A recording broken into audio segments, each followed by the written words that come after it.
All right, what's going on, guys? This is the Anime Association back here with another discussion video.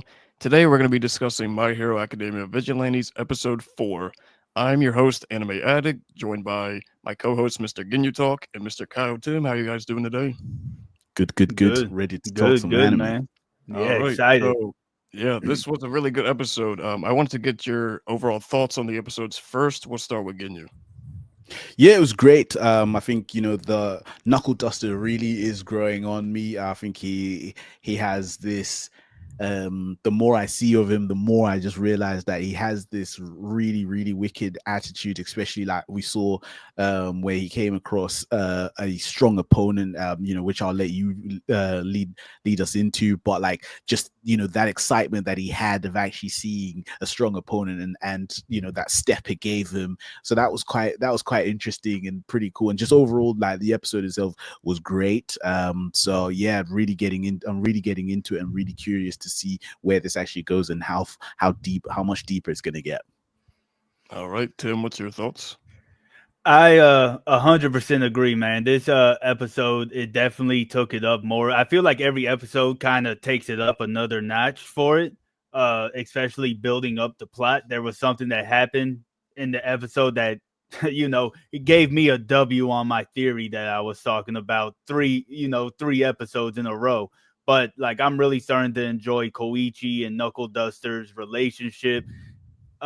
Wish we could get a little bit more about Pop Step, but other than that, I think their relationship and then progression with the villains and then the Ingenium stuff. I really enjoyed it this episode. It was a great episode.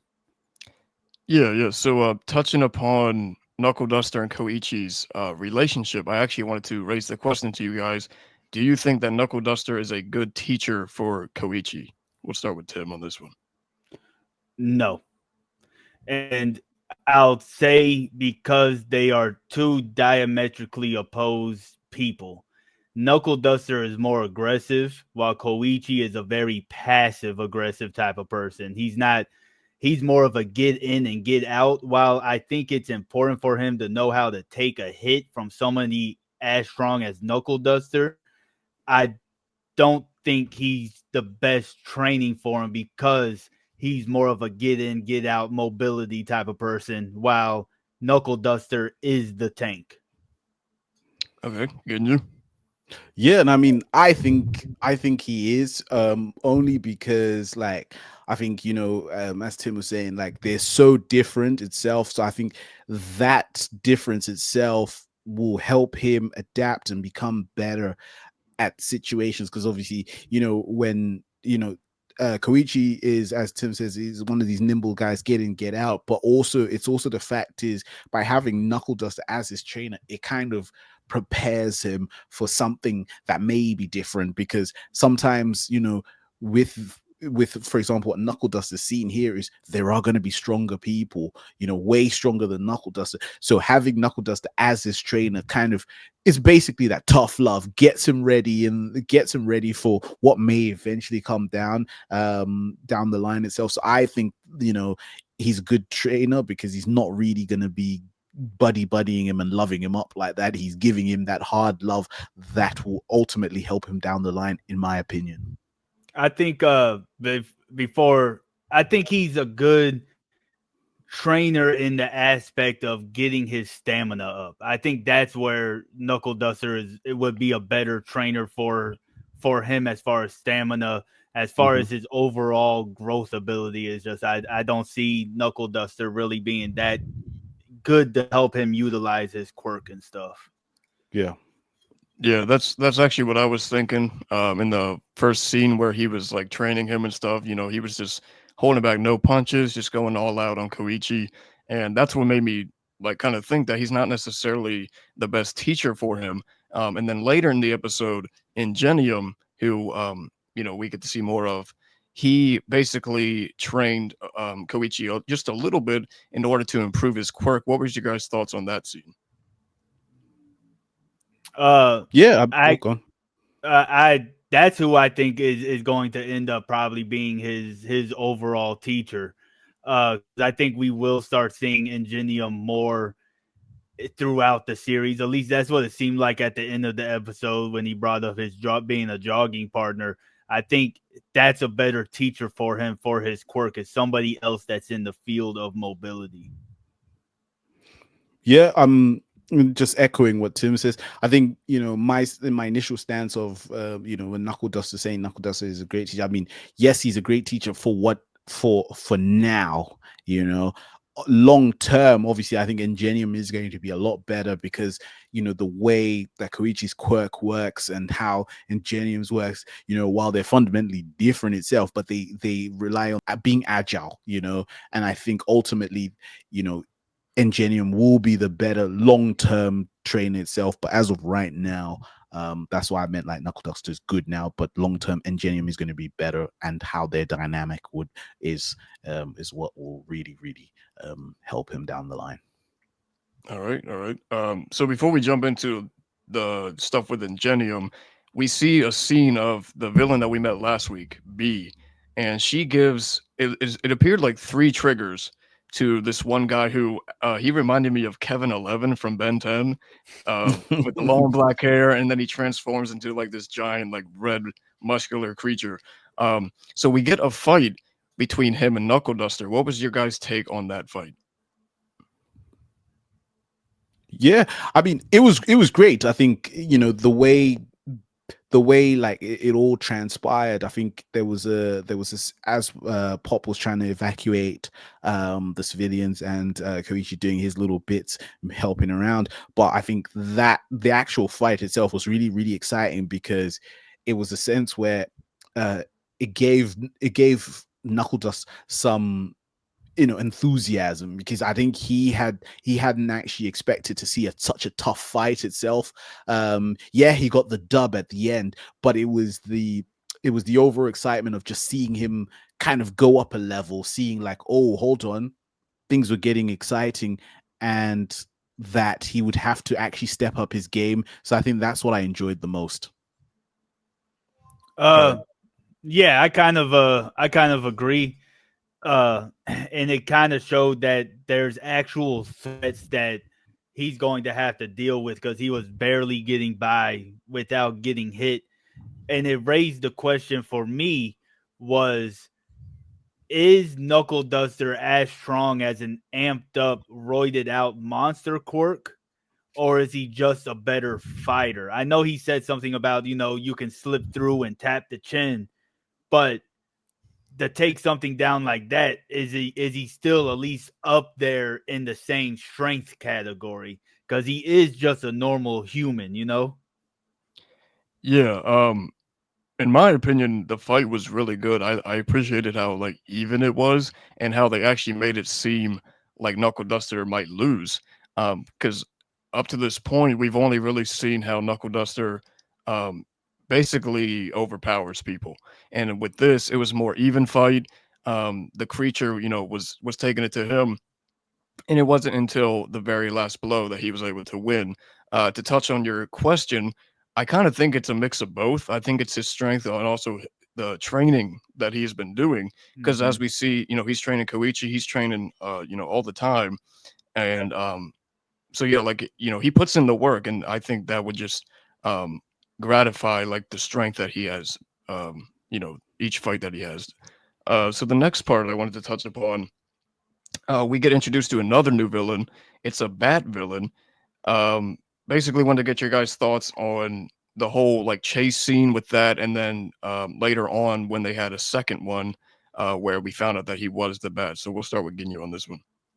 Yeah, it was quite good. I think the one of the biggest takeaways that I kind of had initially when I saw the chase itself, I was like, oh crap, Ingenium's a bit useless here, isn't he? Because I was just like, when he was running, then he kind of got sidestepped, and then he has to use his airbags itself, and then like they have the little moment where it was just like, ho, I'm happy I had those airbags. So I was literally looking at my screen, and I was like, you idiot, you're actually like, are you serious right now, kind of thing. But like, eventually just seeing that second chase itself was really cool. But also then having that moment where we see Koichi is the one that kind of just gives him a little swipe on there, and then we kind of cut through eventually where he's all tied up. They look up, they see that. So I think that was quite exciting. I did like a little bit more with the first chasing because you kind of see, it's kind of saw how he was running, so that was pretty cool. All right, Tim. Yeah, I feel the same exact way as Ginyu did when we first seen the bad guy running. At first, I didn't realize. I thought maybe he had like a stray jacket on or something, something of that sort. I didn't realize it was wings. I don't think any of us did really. But what I really enjoyed was the fact that two parts where after the fact, it seems like Ingenium learned from Koichi about how to turn better, because that was the one thing he was lacking during that thing, was how to pivot in order to dodge or maybe even get the villain. But then later on, I like the fact that they really focused on the fact that even though he is the hero, the star of the show, for his he's a top hero. So it the fact that they reinforce that it's not just him. They work with a team. They need a team, and that's what I like to see, because sometimes we forget that these people also need support in order to do what they do best.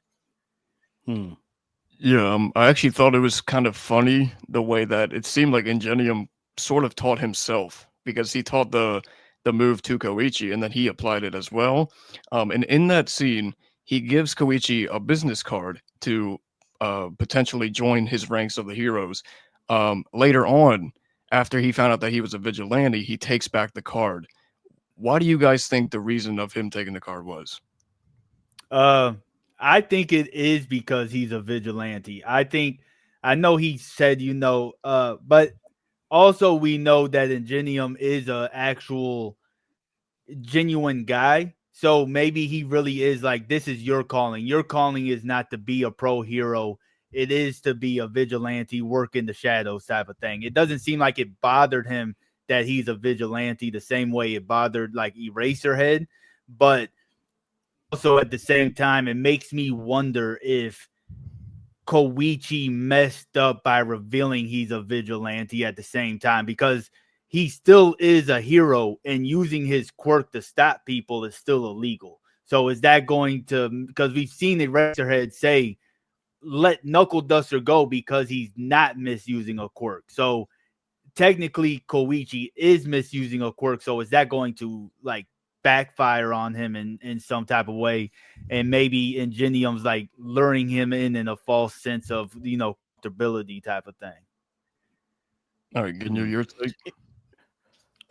Yeah, I think this one is kind of one of those weird ones because sometimes, unless like I thought maybe he kind of took it back, like Ingenium, I think as Tim was saying, is that like I think he believes that that that he's probably better off as a vigilante, but also I think maybe there's also an aspect of he feels like maybe there is still much more that Koichi can learn before he can eventually kind of step up to that level itself. So I think maybe he wants him to stay as a vigilante for a little bit, learn the nitty gritties. But also the fact is, by being a vigilante, it blurs those lines that there are things like people like Ingenium can't do, but the vigilantes can do. So I think there's also the fact that maybe he thought by having that relationship with this vigilante itself long term might be better for him. But like I said, that's just kind of how I took it initially. Yeah, I can agree with you guys. I think it's more so of like the fact that he knows he's a vigilante. He the way that they see things, they disagree. So he kind of thought that he wouldn't fit in with his hero team. Um, but yeah, I wanted to tie back to the B Hold on, villain. before you Oh move yeah, on, Attic, I'm sorry, because I yeah, just started thinking about it. So remember in MHA when Stain takes out Ingenium, right?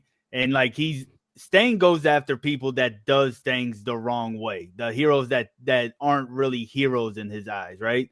So what if he's going to use Koichi like a as like a shadow hero? Like he's going to get it, like work side by side with Koichi. I'm not, and that's something that Stain really like kind of didn't like, and like that's the stain on his record, no pun intended, of why he went after him.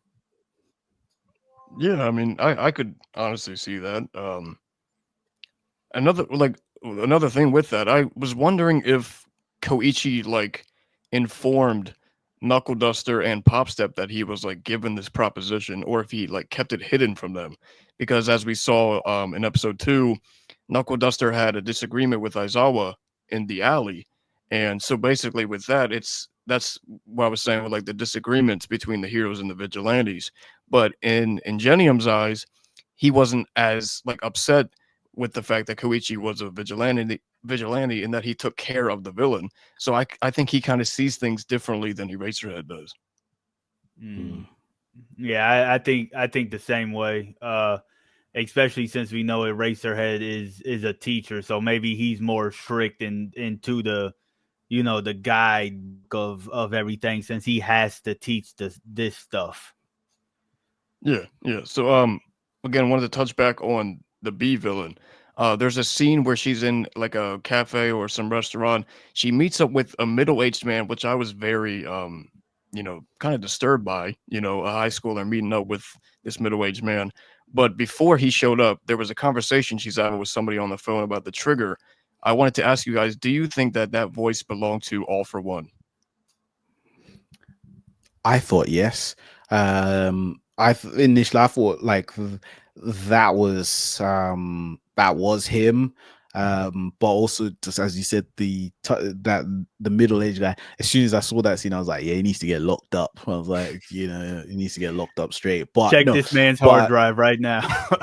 yeah, but like just but with that, yeah, I think that was him. I know before, like obviously in the story itself, before like Shigaraki and everything, I think I feel like eventually, she's obviously gonna disappoint him, and which is obviously gonna cause him to eventually like just move on from her. But yeah, that's what it felt like.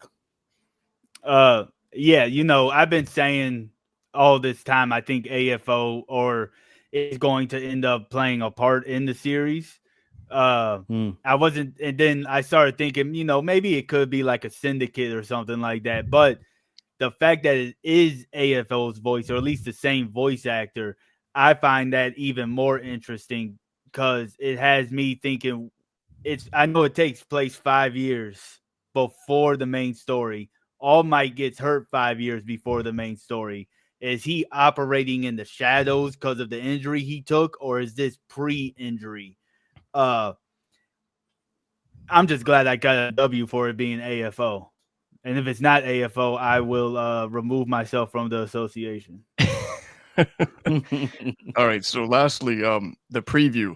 We get a kind of a glimpse at two other villains that we're going to be seeing. And then also Popstep is basically talking about how her and Koichi met. What is your guys' predictions for episode 5 next week?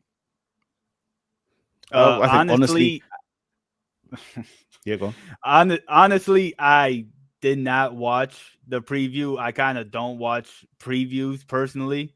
But I think what's going to go on from here is we're going to get more of the connection between Knuckle Duster and the B girl, because obviously they have some type of connection. At the end of episode 3, she was like, "Oh, I hate when you kill my bees, old man." So I'm thinking within the next few episodes, that's what we're going to get. I do not think she is our main villain for this series. I think, yeah, like I said with Tim, I haven't watched any of the previews. I don't usually watch previews. But I think we're probably gonna get something from the creepy middle-aged man. I think maybe he's gonna get hit with some with Trigger as well and go nuts. I think there is, I don't think you'd like to think they're not just going to pop that in there for the sake of popping that. And I think there's probably an end game to that, which probably will be the next episode, because obviously this guy is probably not even a prominent player itself, so he might be one of the people that are used in the next episode, for whether if it's for a few minutes or so, but someone's gonna get punched up by Knuckle Dusters next episode. Yeah. All right, good stuff, gentlemen. So that's gonna wrap up our episode discussion for My Hero Academia Vigilantes episode 4. Ladies and gentlemen, do not forget to hit the subscribe button. Don't forget to like and comment as well, and we will catch you in the next one.